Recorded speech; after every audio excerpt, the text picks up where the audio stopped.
El océano esconde un mundo asombroso, desde una ciudad perdida hasta un antiguo naufragio. He aquí 15 secretos que esperan ser descubiertos.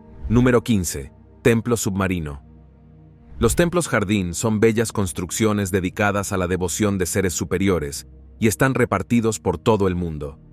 Aunque es normal encontrar estos templos en tierra firme, la idea de que uno de ellos esté sumergido bajo el mar hace suponer que se ha producido un percance. Pero en este extraño caso, el templo fue construido a propósito bajo las olas.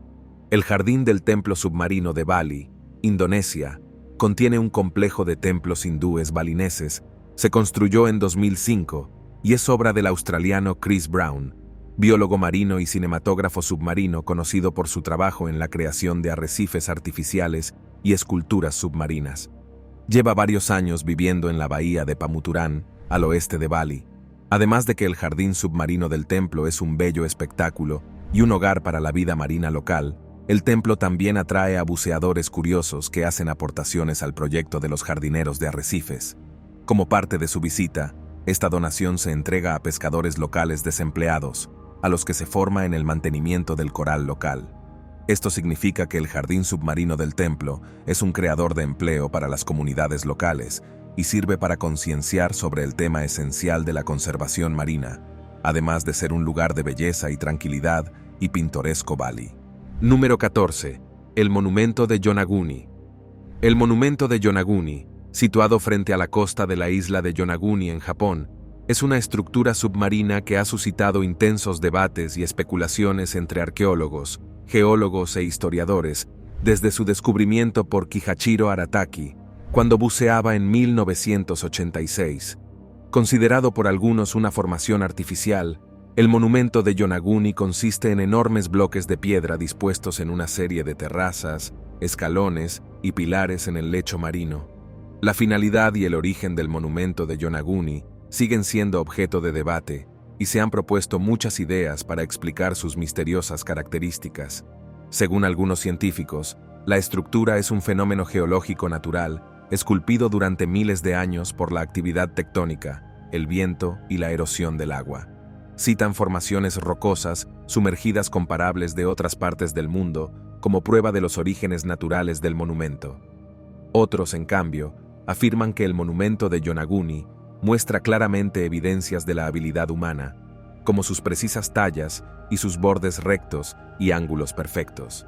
Sostienen que los sofisticados elementos arquitectónicos del edificio y su disposición simétrica apuntan a una creación deliberada por parte de sociedades prehistóricas, que posiblemente se remonta a miles de años atrás. Los defensores de la teoría artificial sostienen que el monumento de Yonaguni podría haber funcionado como lugar ceremonial, templo religioso o incluso parte de una civilización perdida que existió durante la última glaciación, cuando el nivel del mar era más bajo. Sin embargo, sin pruebas concluyentes que apoyen ninguna de las dos hipótesis, la verdadera naturaleza del monumento de Yonaguni sigue siendo un misterio. Número 13. Calamares vampiro, encontrados bajo el agua. Los calamares vampiro son cefalópodos que tienen la forma, el tamaño y el color de un balón de fútbol.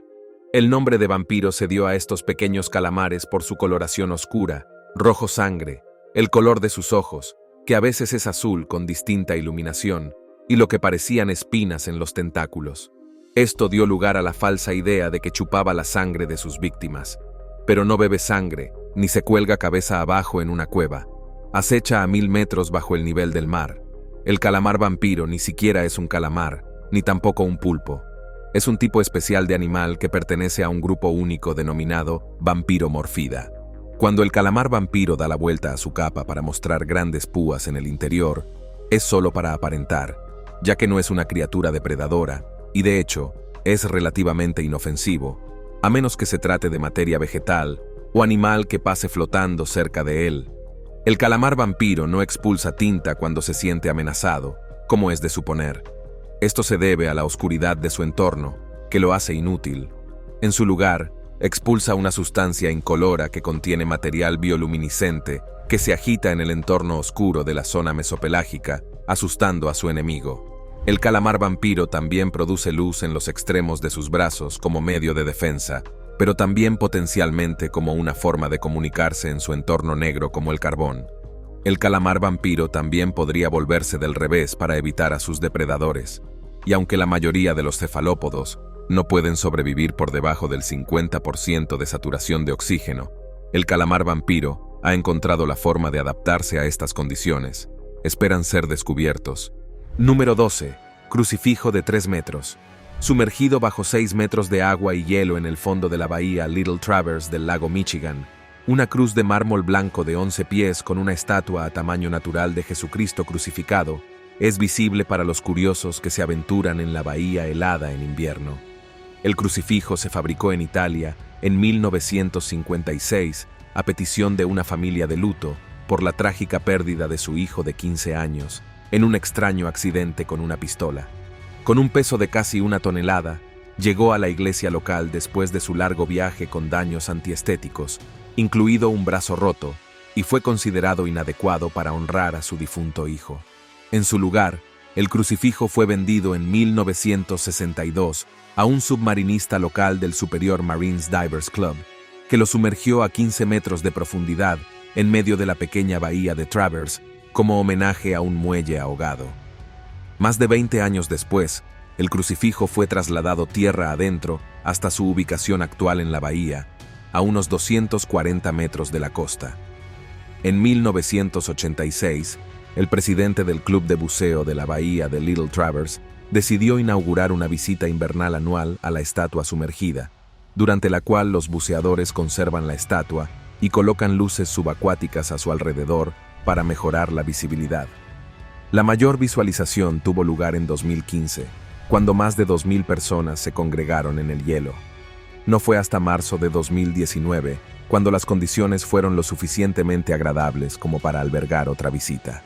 Se cortó un agujero en 1,5 metros de hielo para tener una visión clara de la estatua, que atrajo a unos 1.200 curiosos. Número 11. Círculos de las cosechas submarinos. En determinadas zonas del océano, los submarinistas saben buscar los círculos de las cosechas submarinas, ornamentados dibujos simétricos tallados temporalmente en el fondo arenoso del mar. Pero desde 1995, cuando se descubrieron por primera vez en Japón, nadie ha sido capaz de explicar estos fenómenos. Ahora se ha resuelto el misterio. Los peces globo son los culpables. El equipo de investigadores responsables del hallazgo declaró que las enormes estructuras geométricas desempeñan un papel en los rituales de apareamiento de esta especie. Descartados en un principio como meras anomalías, estos agroglifos submarinos y su relación con los peces globo no tardaron en atraer la atención de investigadores deseosos de desentrañar los misterios de su creación. Mediante una cuidadosa observación y análisis, los científicos descubrieron que los intrincados patrones tienen una doble función. No solo funcionan como elaboradas muestras de cortejo, sino que también sirven para airear y oxigenar la arena circundante, creando un entorno más acogedor para los huevos que ponen las hembras de pez globo. Los machos crean las estructuras para atraer a las hembras. Los machos agitan laboriosamente sus aletas mientras nadan por el fondo marino, lo que produce sedimentos alterados y sorprendentes patrones circulares. Aunque los peces solo miden unos 15 centímetros, las formaciones que hacen miden unos 2,5 metros de diámetro. El pez globo tarda entre 7 y 9 días en construir los círculos. Aunque otros peces construyen montículos de apareamiento, la creación del pez globo es única por varias razones. En primer lugar, se trata de crestas y valles alineados radialmente fuera del nido. En segundo lugar, el macho decora estas crestas con fragmentos de conchas. En tercer lugar, el macho recoge sedimentos finos para dar a la formación resultante un aspecto y un color distintivos, explica Kawase. Las hembras basan su decisión de aparearse o no con un macho en sus habilidades constructivas. Aunque los investigadores aún no entienden exactamente qué es lo que buscan las hembras en su modelo circular ideal, si las cosas van bien, la hembra pondrá sus huevos en el centro del círculo y luego, como la mayoría de los peces, los machos los fecundarán externamente. Existe la posibilidad de que sea solo la arena fina lo que buscan las hembras, no los intrincados patrones o la simetría de la formación. Número 10. Cementerio submarino de neumáticos. De 1967 a 1973, Se vertieron al agua entre 1 y 2 millones de neumáticos con la intención de crear un arrecife artificial, el Osborne Tire Reef. Según la Florida Fish and Wildlife Conservation Commission, los neumáticos se agrupaban de 8 en 8 con rascadores de plástico diseñados para no oxidarse ni corroerse en el agua, y se soltaban a profundidades de 19 a 20 metros entre dos vías de arrecifes de coral paralelas a la playa. A pesar de las buenas intenciones, lo que se suponía que era un arrecife se convirtió esencialmente en un cementerio submarino deshabitado para los grandes anillos de goma. En 1974, el año siguiente al último vertido de neumáticos, un estudio demostró que había varios problemas. Según la comisión, los neumáticos migraban por una amplia zona debido a la profundidad del agua, las fuertes corrientes y el vertido desordenado. Además, la inexactitud de los controles de navegación provocó la colocación incorrecta de los neumáticos, lo que hizo que algunos aterrizaran sobre el tracto arrecifal y lo dañaran. Muchas de las bandas de plástico se rompieron al levantar los fardos apilados en la barcaza, y algunos de los neumáticos con cinturones de acero que no pudieron perforarse, atraparon aire y flotaron en vez de hundirse en el fondo marino como estaba previsto. En los últimos 2 años, los buceadores han empezado a retirar estos neumáticos del fondo marino, ya que obviamente han hecho más daño que bien. Número 9. Máquinas de vapor submarinas. Todos hemos oído hablar de cementerios de trenes, pero ¿has oído hablar de uno que se encuentra bajo el agua? Fíjese en esto. Frente a la costa de Nueva Jersey, hay un cementerio submarino de trenes. A 27 de profundidad, yacen 2 locomotoras que se perdieron en la década de 1850. Paul Hepler encontró este cementerio por casualidad. En 1985, estaba cartografiando el fondo del océano con un magnetómetro. El aparato, al pasar sobre el cementerio, captó los 2 enormes objetos metálicos que resultaron ser los trenes. A pesar de lo turbio del agua, los expertos han examinado los trenes en sus acuosos lugares de descanso. Las locomotoras parecen ser unos raros modelos planetarios de la clase 222T, un modelo que solo se fabricó durante un breve periodo de tiempo debido al desafortunado hecho de que quedaron obsoletos casi tan pronto como se fabricaron. Sin embargo, lo que sigue siendo un misterio es cómo llegaron a hundirse las 2 locomotoras de vapor. No hay constancia histórica de que se perdieran. De hecho, no hay constancia de que se construyeran. Podría ser que los registros con esos detalles se hubieran perdido o destruido en un accidente, o tal vez nunca existieron en primer lugar. Los exploradores creen que las máquinas se perdieron en una tormenta a 8 kilómetros de la costa de Long Branch, Nueva Jersey, cuando eran transportadas de Boston al Atlántico Medio. Sea como fuere, acabaron descansando en su ubicación actual. El resultado final es que las 2 locomotoras llevan 160 años sumergidas y plagadas de óxido y percebes. A pesar de ello, parecen estar extraordinariamente bien conservadas. Número 8. El río submarino oculto de Yucatán.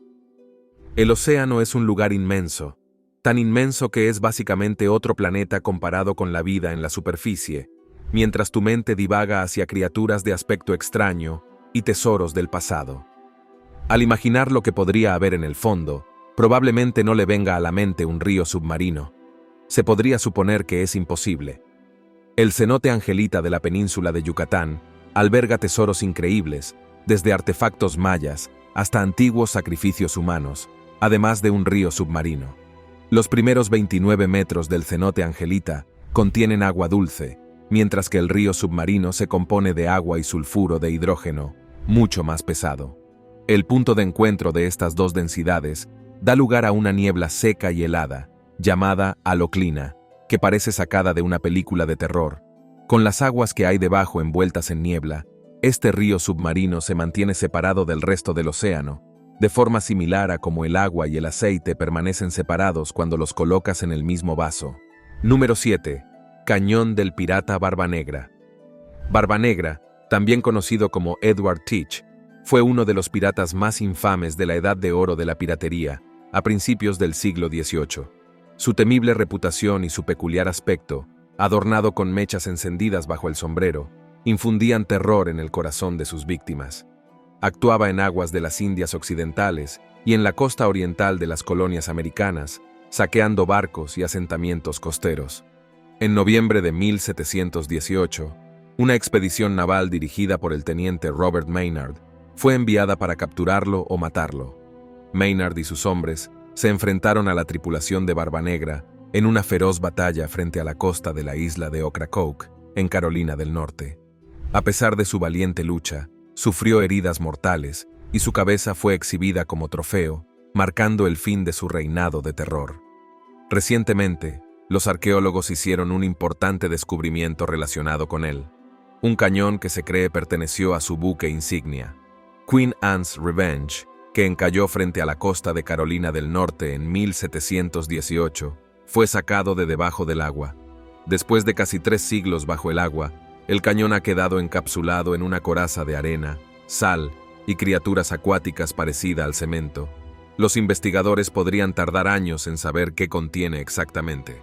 Además del cañón, este arma de 2 metros de largo y 900 kilogramos de peso elevada por encima de la superficie del agua ha proporcionado a arqueólogos e historiadores más munición para separar los hechos de la leyenda en torno al infame pirata Barbanegra. Actualmente se están llevando a cabo numerosos estudios sobre la construcción, el origen y el uso de los cañones. Esto implica análisis detallados, esfuerzos de conservación para preservarlos y nuevas investigaciones sobre su significado histórico. Además, los cañones pueden exhibirse en museos para educar al público sobre la piratería y la historia marítima. Número 6. El tiburón duende. El tiburón duende es una especie fascinante que vive en mar abierto desde cerca de la superficie hasta profundidades de al menos 1.300 metros.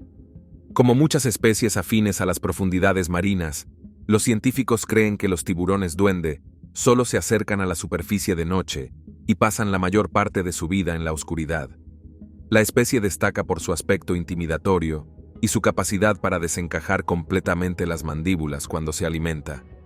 Las características físicas más conspicuas del tiburón duende son el largo hocico y los dientes.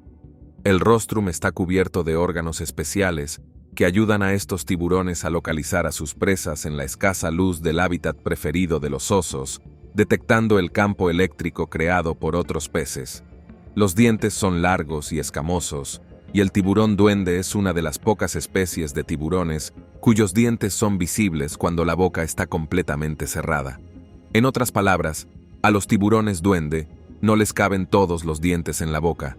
Solo se han observado tiburones duende vivos en contadas ocasiones y casi nunca se han filmado, por lo que la mayor parte del conocimiento que los científicos tienen de esta especie es el resultado de su captura accidental en pesquerías dirigidas a otras especies. Se cree que son depredadores activos y que capturan algunos peces, así como calamares y crustáceos pelágicos. Cuando cazan, identifican las presas por debajo de su sensible rostrum y extienden las mandíbulas lejos de la boca para agarrar lo que encuentran. Cuando se alimentan de esta forma, parecen más sacados de una película de extraterrestres que un tiburón. El tiburón duende es un descubrimiento sorprendente bajo el agua por su rareza. Los científicos también están fascinados por sus características únicas y por cómo sobrevive en las profundidades del océano, lo que lo convierte en un descubrimiento submarino extraordinario. Número 5. La espada del cruzado. Una espada que fue descubierta por un buceador frente a las costas del norte de Israel en 2021, probablemente se perdió por la borda durante una feroz batalla naval entre cruzados y residentes musulmanes de ciudades costeras. Hace unos 800 años, los arqueólogos anunciaron en un artículo publicado que estaba incrustada de conchas, arenas y microorganismos endurecidos. También llamada costra biogénica, esta costra preservó la espada durante siglos, ya que el hierro suele oxidarse y desintegrarse en el agua salada. Pero la pesada capa de conchas y arena dificultaba a los expertos examinar la espada más de cerca. La Autoridad de Antigüedades de Israel se asoció con el Centro de Investigación Nuclear de Sorek para utilizar tecnología punta de radiografía de rayos X con el fin de penetrar visualmente en la corteza y crear una simulación de la espada. Durante las primeras investigaciones sobre la espada, la corteza se agrietó, dejando al descubierto y partiendo gran parte de la hoja de hierro. Los investigadores decidieron seguir estudiando la espada mediante procesos no invasivos, utilizando únicamente los rayos X. Los arqueólogos creen que es casi seguro que la espada se perdió por la borda durante una batalla. ya que la hoja estaba ligeramente doblada y el travesaño estaba desalineado. Todo apunta a que esta espada cayó al agua durante un combate. Esta arma era probablemente una espada europea con una hoja del siglo XII y un pomo, o empuñadura, del siglo XIII. Número 4. Avión de la Segunda Guerra Mundial. En 2018, un equipo de expertos buzos arqueólogos saltó a los titulares con su notable descubrimiento en las profundidades del Mar del Coral, frente a la costa oriental de Australia. Su hallazgo, un raro avión de la Segunda Guerra Mundial que descansaba a casi 3.000 metros bajo la superficie, capturó la imaginación de historiadores y entusiastas. Este descubrimiento representa algo más que una reliquia hundida o la recuperación de un avión. También ofreció nuevas perspectivas sobre los acontecimientos que se desarrollaron durante la guerra. Poco después del descubrimiento inicial, los investigadores revelaron que el lugar también servía de última morada para varios soldados que perecieron en el accidente. Uno de los factores clave del éxito de la expedición es la utilización de tecnología avanzada. Desde equipos de sonar de última generación hasta vehículos teledirigidos, los buceadores se valieron de herramientas que les ayudaron en su descubrimiento. Además, el descubrimiento del avión de la Segunda Guerra Mundial ha despertado un renovado interés por la arqueología marítima, inspirando a los investigadores a profundizar en los misterios de las profundidades oceánicas. Número 3. La ciudad perdida de Heracleion. La ciudad perdida de Heracleion, que fue en su día el mayor puerto de Egipto, fue descubierta bajo las aguas después de más de 2000 años. En el año 2000, sus legendarios inicios se remontan al siglo XII a.C. y tiene muchos vínculos con la antigua Grecia. Floreciente ya en los últimos tiempos de los faraones, la ciudad fue destruida con el tiempo al debilitarse por una combinación de terremotos, tsunamis y subida del nivel del mar. Según los arqueólogos, a finales del siglo II a.C., probablemente tras una grave inundación, los monumentales edificios de Heracleion se derrumbaron sobre las aguas. Algunos de sus habitantes permanecieron en lo que quedaba de la ciudad durante la época romana y el comienzo de la dominación árabe. Pero a finales del siglo VIII después de Cristo, el resto de Heracleion se había hundido bajo el Mediterráneo. Ahora, muchos de sus incalculables tesoros han salido de las profundidades a las que fueron desterrados y se han mostrado al mundo entero, permitiéndonos echar un vistazo al antiguo mundo griego y egipcio. Heracleion, más conocida por su nombre original egipcio Tonis, y a veces llamada Tonis Heracleion, fue una antigua ciudad portuaria egipcia situada a 32 kilómetros al noreste de Alejandría, en el mar Mediterráneo. Los científicos han descrito Heracleion como una ciudad burbujeante, a juzgar por los artefactos que se han encontrado en ella desde su descubrimiento. El descubrimiento de esta antigua ciudad perdida y encontrada repercute en nuestra historia, ya que desvelan historias jamás contadas de civilizaciones perdidas en el tiempo. Número 2. La Ciudad del León. La ciudad submarina conocida como la Ciudad del León o Xicheng está oculta a 40 metros bajo la superficie del lago Qiandao, en el este de China. Se cree que Xicheng es la ciudad china más importante que se conserva en buen estado. Muchas de sus casas, estructuras de templos y calzadas pavimentadas se conservaron gracias a que se hallaba a 40 metros bajo el agua. De este modo, quedó protegida del viento, la lluvia y los daños causados por el sol. Según las pruebas encontradas, la ciudad perdida estuvo habitada durante siglos, pero ahora es utilizada principalmente como atracción turística submarina por turistas y expertos en submarinismo. Sheng recibió el nombre de Ciudad del León por la cercana montaña Wuxi, en el lago Qiandao. Se cree que la ciudad de Xicheng se construyó durante la dinastía Tang, en el año 620 después de Cristo, por lo que tiene casi 1400 años de antigüedad. Según los registros de la historia de la región, se cree que era bastante grande, posiblemente más de 60 campos de fútbol, y que contaba con 265 arcos por toda la ciudad. Sheng también era inusual, ya que se construyó con 5 puertas y torres, en lugar de las 4 habituales.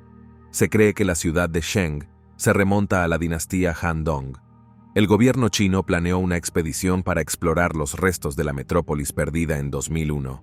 Cuando la ciudad fue redescubierta en 2011, la Geografía Nacional China publicó fotografías y gráficos, lo que despertó el interés del público en general y de los investigadores por explorarla. Número 1. El Atlit Yam. En 1984, frente a la costa mediterránea de Israel, el arqueólogo marino Ehud Galili descubrió un antiguo asentamiento sumergido durante milenios. Al principio, el yacimiento era un misterio, pero a medida que avanzaban las excavaciones submarinas, se fue levantando el velo. Resultó ser el yacimiento prehistórico más grande y mejor conservado jamás descubierto en la costa mediterránea. Atlit Yam, un poblado de la Edad de Piedra que data de hace al menos 9000 años, se extiende a más de 4 metros de profundidad y comprende casas, altares y numerosas tumbas intactas que contienen docenas de cuerpos, objetos funerarios, restos de redes y un altar de piedra tallada. Esto lo convierte en un yacimiento excepcional que nos informa sobre el modo de vida de los pueblos costeros durante el período neolítico. No había calles organizadas, por lo que el yacimiento se describe más como una aldea que como una ciudad, pero sus habitantes vivían en amplias casas de piedra, con suelos pavimentados, patios, chimeneas, almacenes y pozos. Su exposición, sin embargo, ha puesto muchos de los artefactos en grave peligro. Gracias por vernos, hasta la próxima.